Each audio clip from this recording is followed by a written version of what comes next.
Welcome guys, welcome to my channel dolphin biology classes. और आज हम पढ़ेंगे मॉर्फोलॉजी ऑफ फ्लावरिंग प्लांट्स, यानी कि पुष्पी पादपों की आकार की, जिसमें हम देखेंगे कि पौधे कैसे दिखते हैं, उसमें कौन कौन से पार्ट होते हैं। इन सब चीज़ों के बारे में हम लोगों को देखना है। सबसे पहले हम बात करते हैं रूट यानी कि मूल की। जो आप देख रहे हैं ना, ये जड़ है, यानी किसी बीज से ये जड़ निकलता है और फिर ये तना निकलता है। ये मूलांकुर होता है। जो मूलांकुर होता है वो जड़ में बदल जाता है, और जो प्रांकुर होता है वो तने में बदल जाता है। यह एक सिंपल सा सरसों का पौधा है, मस्टर्ड प्लांट है, जिसमें आप देख रहे हैं जड़ है, तना है, पत्ती है, और ये छोटे छोटे बड हैं, कलिकाएं होती हैं, इसमें पत्तियां हैं, फ्रूट है, जो सरसों के फ्रूट फल लगे होते हैं उसको दिखाया गया है। और सबसे ऊपर आपको दिखाया गया है फ्लावर्स, यानी कि सरसों के पौधे में कैसे फूल होते हैं। तो ये सारे पार्ट्स पाए जाते हैं पौधे में, एक साधारण सरसों के पौधे में। इवन आप किसी भी पौधे में देखेंगे तो ये सारी चीज़ें होती ही होती हैं।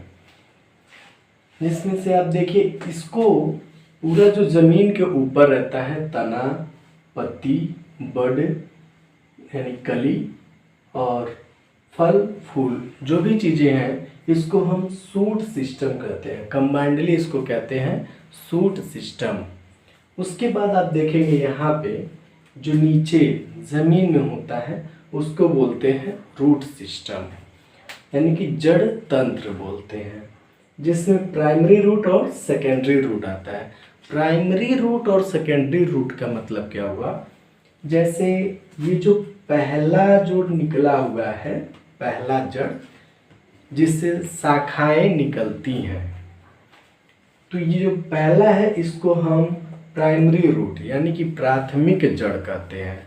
और जो प्राथमिक जड़ों से अलग जो साइड में निकल रही हैं जड़ें, उसको हम सेकेंडरी रूट यानी कि द्वितीयक जड़ कहते हैं।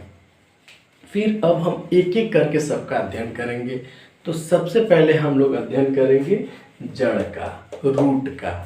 तो रूट वाकई में होता क्या है ये जानेंगे। आप देखिएगा, रूट की बात करते हैं। मूल अथवा जड़ की लंबाई में वृद्धि भी प्ररोह के समान शीर्षस्थ मेरिस्टेम से ही होता है।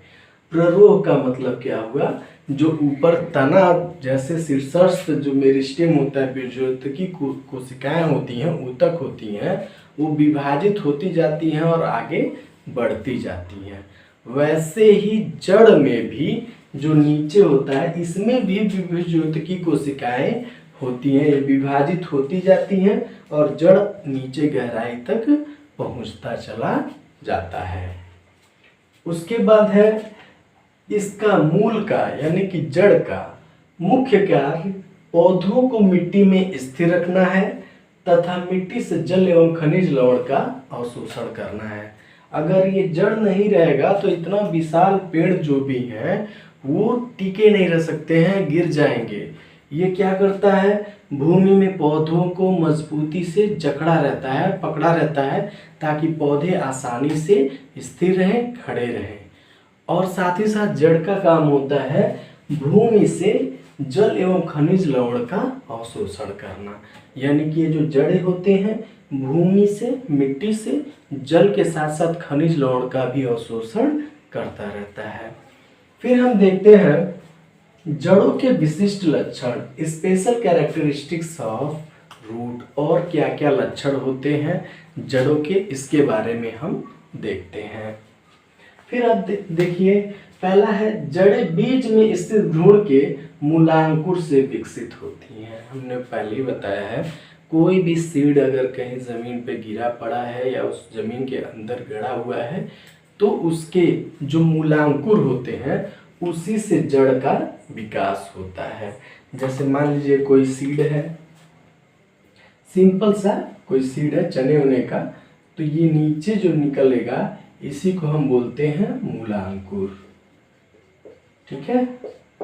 ये मूलांकुर होता है, सबसे पहले मूलांकुर ही निकलता है और ये जड़ जमीन में चला जाता है। बाद में ये मूलांकुर जड़ का रूप ले लेता है और बाद में इसमें से प्रांकुर निकलता है ऐसे, ठीक है। बाद में प्रांकुर निकलता है, फिर तने का रूप ले लेता है। तो हमको पता चल गया जड़ किससे निकलता है, मूलांकुर से निकलता है, ठीक है। उसके बाद जड़ों पर पर्व व पर्व संधियां नहीं पाई जाती हैं। जैसे आप देखिएगा तने में ये पर्व पाया जा रहा है, यानी कि इसको हम इंटरनोड कहते हैं, और ये पर्व संधियां हैं। ये क्या है, पर्व संधियां हैं। ये पर्व है, ये इंटरनोड है, और ये जहाँ पे जॉइंट, जहाँ से शाखाएं निकल रही हैं, ये पर्व संधियां हैं। तो ये तनों में पाई जाती हैं, लेकिन जड़ में ऐसा कहीं पे न पर्व पाया जाएगा न पर्व संधियां पाई जाएंगी। नोड और इंटरनोड जड़ों में हमको देखने को नहीं मिलेंगी। उसके बाद इन पर पत्तियों, पुष्पों एवं कलिकाओं का भी अभाव होता है। यानी कि जड़ पे आपको न पत्ती दिखेगी, न कली दिखेगी, न पुष्प दिखेंगे, न ही फल दिखेंगे।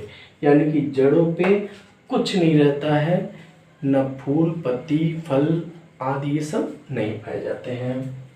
फिर जड़ों के शीर्ष पर एक छोटी टोपी जैसी रचना पाई जाती है, जिसे हम मूलगोप कहते हैं। जो ये जड़ आप देख रहे हैं ना, अगर जड़ देखेंगे जैसे ये नीचे जा रहा है, ठीक है, तो जो जड़ का निचला सिरा है वहां पे एक टोपी जैसी संरचना पाई जाती है। एक टोपी जैसी संरचना पाई जाती है। इसको हम मूलगोप कहते हैं। क्या कहते हैं, मूलगोप। इसका काम क्या होता है, जैसे जो मेरिस्टेमेटिक टिश्यू होते हैं, बीजोत्की कोशिकाएं होती हैं, तो नई नई कोशिकाएं होती हैं, विभाजित होती हैं। अगर उतनी मुलायम और नई कोशिकाएं जमीन के अंदर जा रही हैं तो मिट्टी काफ़ी घनी है, सघन है, डेंस है, और ये जड़ निकल करके जा रहा है उसमें, तो क्षतिग्रस्त हो सकती हैं। नई नई जो मेरिस्टेमेटिक टिश्यू की कोशिकाएं हैं, ऊतक हैं, बीजोत्की ऊतक हैं, वो नष्ट हो सकते हैं। इसीलिए ये मूलगोप पाया जाता है। ये मूलगोप क्या करता है, जमीन के अंदर गहराई में जब जड़ें जाती हैं तो उनके नए ऊतकों को बचाता है, उनका रक्षा करता है। कौन, मूलगोप। इसका कार्य कोमल वृद्धि प्रदेश की रक्षा करना। वही कोमल वृद्धि प्रदेश जो वृद्धि करता है, आगे बढ़ता है, उसी की रक्षा करने के लिए मूलगोप पाया जाता है। उसके बाद है जड़ों पर एक कोशिकीय लंबी पतली रचनाएं पाई जाती हैं, जिन्हें मूलरोम कहते हैं। ये भूमि से जल व खनिज लवण का अवशोषण करते हैं। जो आप ये जड़ देख रहे हैं, इन पे कुछ एक कोशिकीय लंबी पतली संरचनाएं पाई जाती हैं। इनका कार्य क्या होता है, जिसको हम मूलरोम कहेंगे, लंबी पतली कोशिकीय रचना जिसको हम मूलरोम कहेंगे, ये भूमि से जल और खनिज लवण का अवशोषण करते हैं। उसके बाद जड़ें प्रकाश से दूर तथा भूमि की आकर्षण शक्ति की ओर जाती है। जो जड़ होता है वो प्रकाश से दूर जाता है, ठीक है। प्रकाश ऊपर है लेकिन उसके विपरीत जड़ जा रहा है, नीचे जा रहा है, तो इसको बोलते हैं ऋणात्मक प्रकाशानुवर्ती। यानी कि प्रकाश की ओर नहीं बढ़ रहा है, प्रकाश के विपरीत बढ़ रहा है। प्रकाश ऊपर है, ऊपर नहीं जा रहा है, नीचे आ रहा है, यानी कि प्रकाश के विपरीत जा रहा है, इसीलिए इसको बोलेंगे ऋणात्मक प्रकाशानुवर्ती। ऋणात्मक प्रकाशानुवर्ती यानी कि प्रकाश के विपरीत दिशा में जा रहा है। जबकि धनात्मक गुरुत्वाकर्षी होता है, यहाँ पे है ना, धनात्मक गुरुत्वाकर्षी मतलब गुरुत्वाकर्षण अपनी ओर खींचता है, नीचे खींचता है, तो जड़ नीचे ही जा रहा है, तो वहाँ पे क्या है, पॉजिटिविटी दिख रही है, गुरुत्वाकर्षण के तरफ उसका आकर्षण तो धनात्मक है, तो जड़ गुरुत्वाकर्षण की ओर बढ़ता है।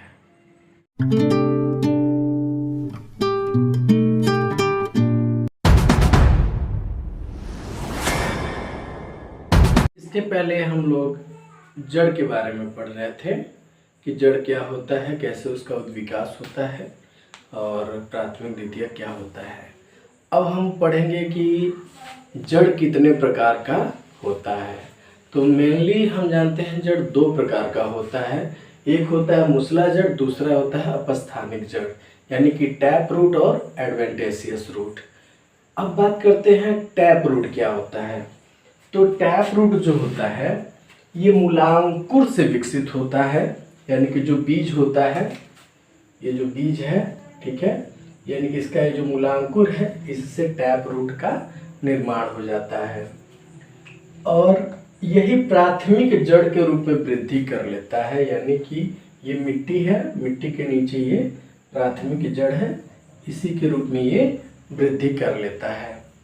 उसके बाद बात आती है कि इसमें प्राथमिक, द्वितीयक और तृतीयक जड़ें निकली होती हैं। यानी कि प्राथमिक जड़ें हैं और प्राथमिक जड़ से जब कोई जड़ निकलता है तो इसको हम द्वितीयक जड़ कहते हैं। ये देखिए प्राथमिक जड़ है, इससे जो जड़ निकले हैं इसको हम द्वितीयक जड़ कहते हैं और द्वितीयक जड़ों से जब कोई जड़ निकलता है तो उसको हम तृतीयक जड़ कहते हैं।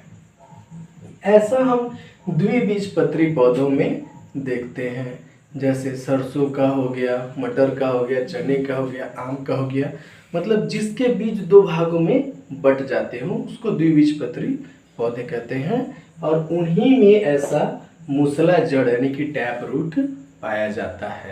अब बात करते हैं हम अपस्थानिक जड़ों के बारे में, एडवेंटेशियस रूट के बारे में। ये क्या होता है देख लेते हैं।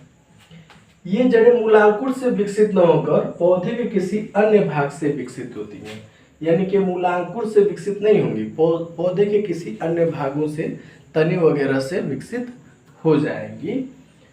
जैसे घास वगैरह आप देखे होंगे, बरगद वगैरह देखे होंगे, उसके जड़ से नहीं, तने के किसी भाग से वो निकलती है।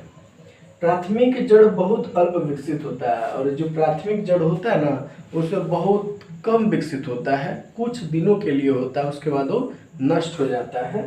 फिर बाद में तने के आधार से जड़ें उत्पन्न होती हैं। अपस्थानिक जड़ों में क्या होता है, जो मेन जड़ होता है वो कुछ दिन के बाद नष्ट हो जाता है और जो तने होते हैं, तनों से ये जड़ें निकलती हुई होती हैं। ये देख रहे हैं ना, तनों से जड़ निकली हुई है और ये मिट्टी में थोड़ी ही गहराई पे होती है, बहुत अधिक गहराई में नहीं होती है। जैसे आप देखे होंगे गेहूं का पौधा हो गया, धान का पौधा हो गया, ये सब आप देखे होंगे, उसमें जड़ गहराई तक नहीं आती हैं, वो सीधे तनों से ही निकली हुई रहती हैं। ये अपस्थानिक जड़ है और ये मूसला जड़ है। ओके,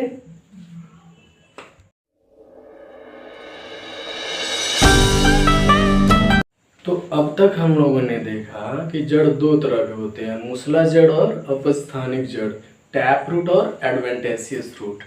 अब हम बात करते हैं मॉडिफिकेशन ऑफ टैप रूट, यानी मूसला जड़ के रूपांतरण, वो किन रूपों में बदल जाते हैं, कैसे उनमें परिवर्तन आ जाता है, इसके बारे में अब हम डिस्कस करेंगे।